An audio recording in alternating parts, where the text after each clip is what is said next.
9 years. 9 years since Sunderland last won their opening day fixture, and that was against Bolton in 2009 when Darren Bent scored the win. It was under Steve Bruce. God, how long ago that was. What a win. I'm absolutely buzzing for that.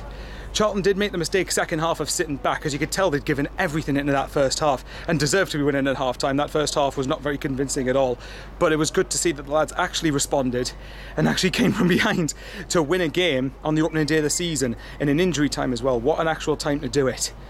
That was absolutely incredible, and it's probably one of the best atmospheres we've seen for a while. That's going to take some topping that this season. And by the way, the atmosphere from the fans today was absolutely immense. Absolutely fantastic effort, considering we've had back-to-back relegations. Not only that, back-to-back bottom place finishes, and they're in League One. League One. For a club like Sunderland, you would never have expected that in the first place. You know, that's incredible.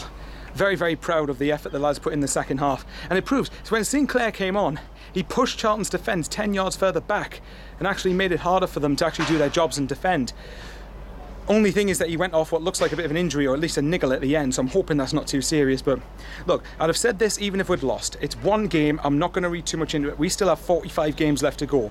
But if that should, I'm hoping with that being on TV, that should send out a statement to the rest of League One and say, right, we are Sunderland and we're not just here to make up the numbers for this league. We mean business. Never have I been so delighted at the end. I mean, and Paul, bless him, Paul lost his hat. Paul Wills, obviously, as you've seen on the channel a few times a few years ago, he lost his hat and then the celebrations. I had to go down about 4 flights of stairs to get it.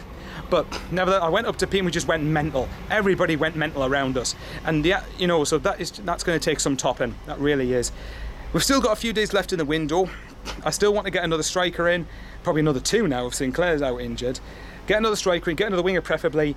And yeah, and I will say, Pete was constantly going on about Ozturk in pre-season. Based on that game today, I can see why. He wasn't very good. I'm not going to try and judge him too harshly, but it's one game. But you know, if we are to try and win the league and we are to try and go back up, we need to have the best possible players in every position.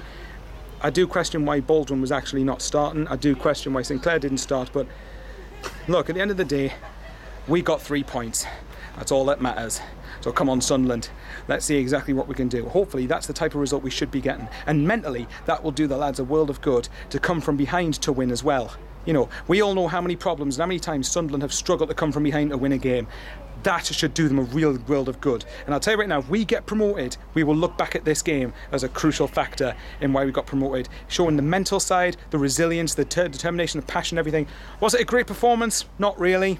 I didn't think the performance was that fantastic. I think we were still a bit sloppy in a few areas. But look, it's only their first competitive game under Jack Ross. That will come in time. We will increase. We will get better, hopefully. And when you've got McGeoch to come back, and you've got Sinclair who could hopefully start, you've got Baldwin to go in, you know, for once we have a positive feeling around Wearside. And obviously over the course of the summer, Stuart Donald, Charlie Methven, Jack Ross, and now Juan Sartori, who's now joined the board. You know, that's added positivity, and it's the first time in ages we've had something to shout about.